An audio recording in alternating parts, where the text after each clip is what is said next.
Oke pemirsa, langsung saja kita akan berbincang bersama dengan Pak Rian Filbert. Halo, selamat pagi Pak Rian, apa kabar? Ya, selamat pagi, Mbak. Terima kasih banyak sudah join bersama kita di IDX Market Opening.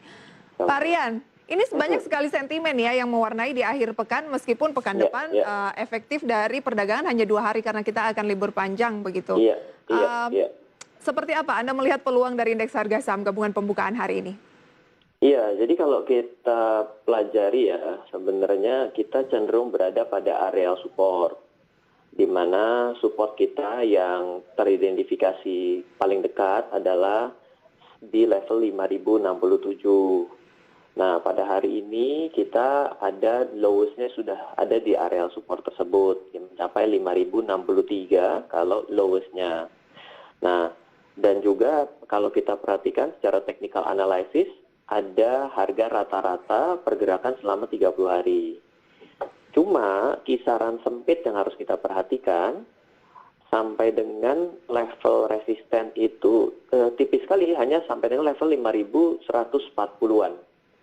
Jadi dengan kisaran sempit dan kita sudah mengalami kenaikan yang cukup signifikan dari tanggal 24 September sampai dengan 14 Oktober, 15 Oktober, ini kita berada dalam kecenderungan justru daerah yang cukup tinggi. Nah, jadi pada saat ini melihat kondisi market juga kita sedikit pembukaannya, yaitu cuma 2 hari di minggu depan, dan ada sentimen dari bursa asing ya, contohnya seperti Wall Street yang juga ada kecenderungan melemah. Ini ada hal yang harus kita perhatikan. Jadi harus ngambil posisi trading, nggak bisa dalam trading yang cukup panjang, misalnya sampai dengan 2 atau 1 minggu, tapi short term trading lebih aman untuk kondisi pada saat ini. Oke, short term trading lebih disarankan dalam kondisi saat ini begitu ya? Karena Lebih masih aman. ada. Oke, kalau misalnya Ya, berinvestasi agak medium to long, risikonya memangnya iya. apa dibandingkan dengan short term trading saat ini Pak Rian? Oke, kalau misalnya long tentunya pada saat ini semua akan terasa murah. Jadi tidak akan ada masalah untuk masuk at any time. Kenapa? Karena valuasi-valuasi harga kita kan sudah seperti punya mesin waktu nih, sudah seperti 3-4 tahun yang lalu. Jadi sebenarnya melihat kondisi kita recovery, daya beli konsumen kita sudah mulai kembali, masyarakat sudah mulai bisa menyesuaikan dari kondisi corona dan corona COVID ini, maka ini akan pulih secara perlahan-lahan. Sampai dengan kapan nanti akan terjadi lonjakan? Sampai dengan antivirusnya resmi bisa kita konsumsi sama-sama, seperti itu. Nah, sedangkan kalau kita mengambil sudut pandang 2 minggu saja atau 3 minggu, melihat kondisi minggu depan kita hanya buka 2 hari, maka akan banyak sekali ketidakpastian untuk yang di-adjust ke market kita. Misal ya, kita bayangkan market hanya buka 2 hari. Ternyata ada suatu pergerakan yang sangat signifikan untuk naik. Kalau naik semua happy dari market luar. Kalau turun maka kita kan tidak bisa mengadjust stop loss kita. Oleh karena itulah lebih disarankan adalah kalau panjang better panjang dengan sudut pandang investment. Kalau pendek ya memang dalam waktu selama bursanya buka, dan hal seperti itu membuat kita terbebas dari ketidakpastian ketika market kita tutup, market lain buka. Seperti Oke, itu. tapi apakah tidak agak terlambat ketika nantinya sudah ada kepastian begitu, apalagi sudah sering digaungkan bahwa vaksin akan disebarluaskan per Desember. Artinya seharusnya sekarang kita mulai cicil untuk yang memang ingin berinvestasi agak medium to long, Iya, Pak Rian. yes. Betul. Jadi kalau memang medium to long ini sebenarnya ketika pasar kita kontraksi, ya kita ingat walaupun kita tidak terlalu besar ya penurunan, ya seperti pada bulan September kemarin kita ada satu momen. Lalu dimundurkan lagi pada bulan Agustus kita ada satu momen. Nah, sambil kita punya cash flow ditata dengan baik dan kita sudah punya dana lagi, sebenarnya untuk yang medium to long nggak ada masalah. Dia ketika market kontraksi justru dia entry. Ketika market kontraksi dia menambah, mengakumulasi. Jadi itu memang diperbolehkan. Selama memang sudut pandangnya adalah membaca kesehatan perusahaan yang current. Seperti itu. Baik, Mas Rian, ada sejumlah Yes. emiten update yang layak untuk kita cermati pada pagi hari Baik. ini. Kami meng-highlight BTN, di mana Mhm. masih mencatatkan laba 39,72% dibandingkan dengan kuartal sama 2019, Ini adalah Iya, sampai kuartal 3 2020 dan iya, mencapai 801 miliar rupiah. Apakah iya, ini bisa dikatakan sesuatu yang menarik begitu ya? Karena kan di tengah pandemi masih mampu mencatatkan laba sampai iya. dengan hampir 40%, Mas Rian. Yes, ya ini adalah suatu hal yang sangat menarik ya untuk kita sama-sama telaah bahwa Bank BTN gitu ya pada beberapa waktu yang lalu memang sempat seperti kinerjanya tidak terlalu oke gitu ya. Tapi kalau kita melihat jadi keraguan-raguan kita ini justru malah hilang dengan kita melihat kondisi BTN sekarang. Ternyata dapat bertahan, mampu untuk tetap menjaga secara dari sudut pandang net income juga justru malah cukup baik.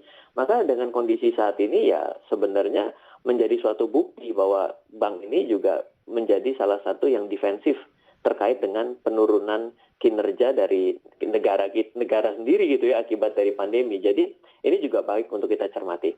Oke, kalau kita melihat penutupannya kemarin justru tertekan 1,95% di Iya, iya, 1.260. Apakah ini iya. Mas Rian lebih kepada mungkin orang sudah memprice in rilis dari labanya ini ataukah seperti apa?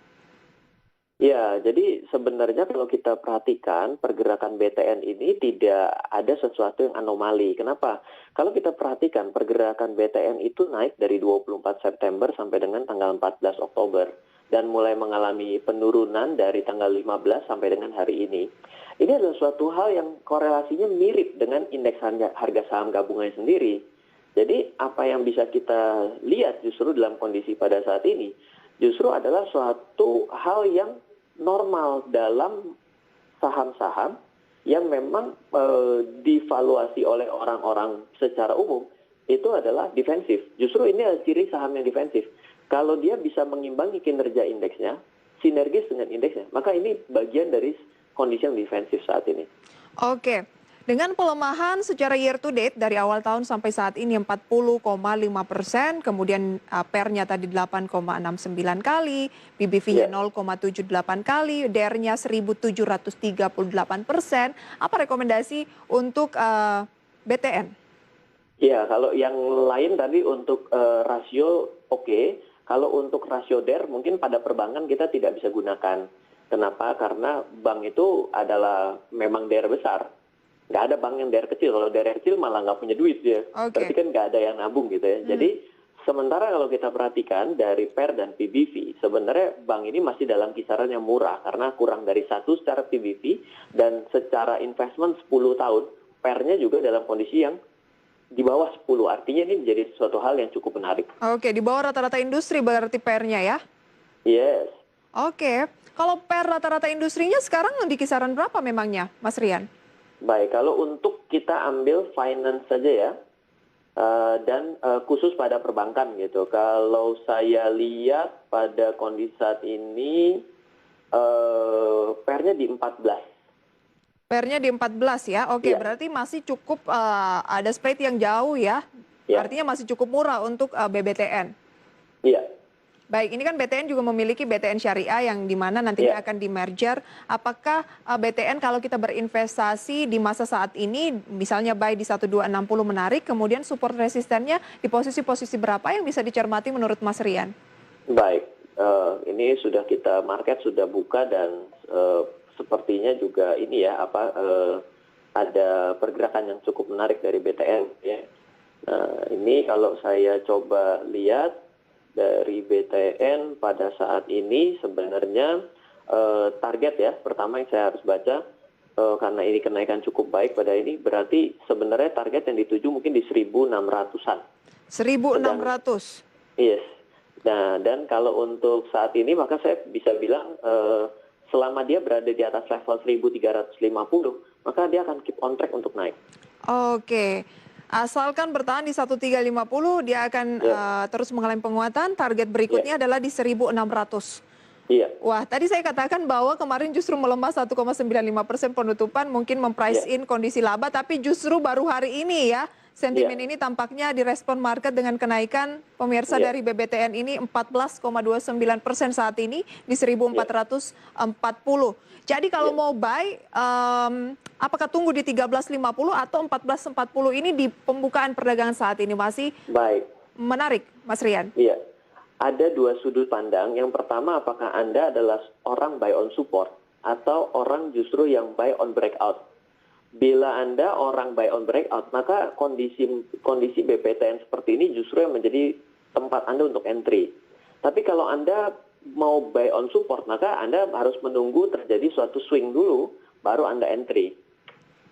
Momentum mana yang paling pas kira-kira? Baik, sebenarnya dua momentum ini semuanya selalu ada kelemahan. Ini adalah sukaan mana. Oke. Saya pribadi adalah orang yang suka dengan buy on support, sehingga saya biasanya akan lebih menunggu ketika ada reversal pattern dan momen untuk dia stay pada support yang stabil, baru saya entry.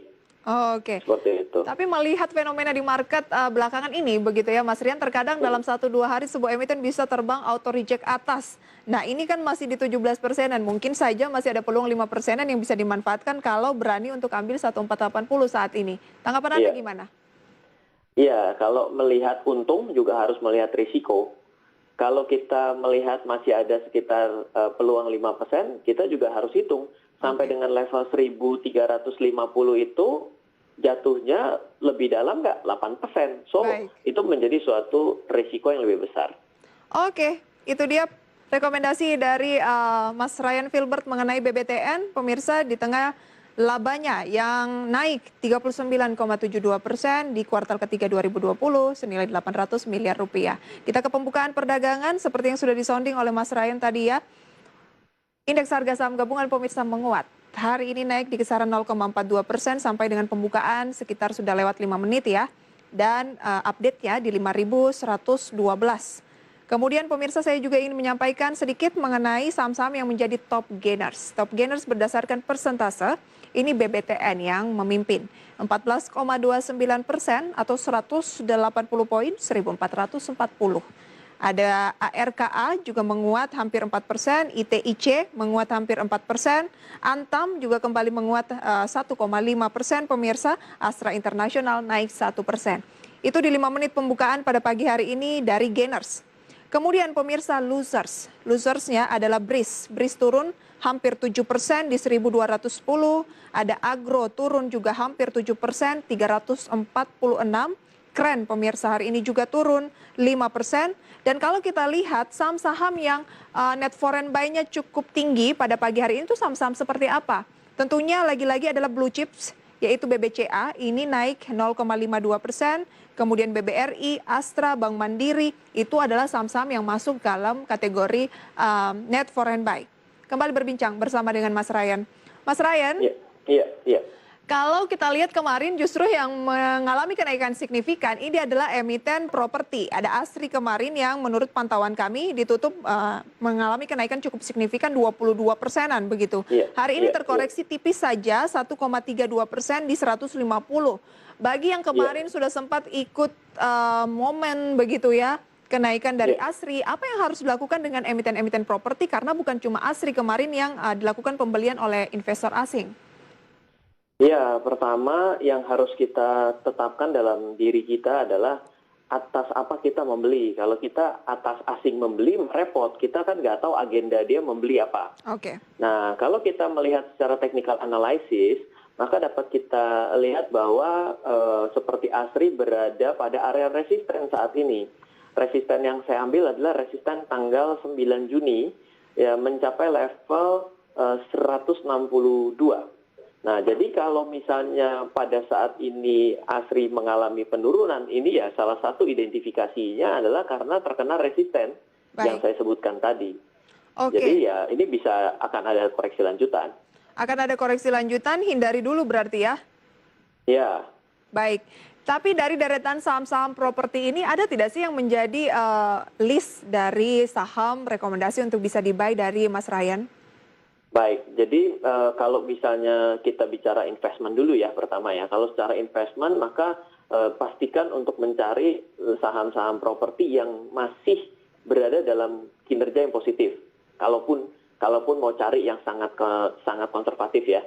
Ya misalnya kita bisa lihat seperti Pakuwon, lalu kita bisa lihat seperti CTRA, kita masih bisa melihat Bumi Serpong Damai, kira-kira seperti itu. Nah, kalau kita melihat dari sudut pandang teknikal sendiri, sebenarnya sampai dengan perdagangan kemarin itu untuk CTRA masih berada pada kisaran support. Meskipun sudah mulai up ya, itu Oke. masih ada, untuk CTRA sendiri kita memiliki kisaran support yang dekat dengan kondisi hari ini. Di mana kita bisa lihat 781 itu bisa sebagai swing entry. Baik. Ya, sedangkan kalau untuk seperti saham Pakuwon, Pakuwon, yes, kalau untuk Pakuwon itu kita bisa melihat di level 380.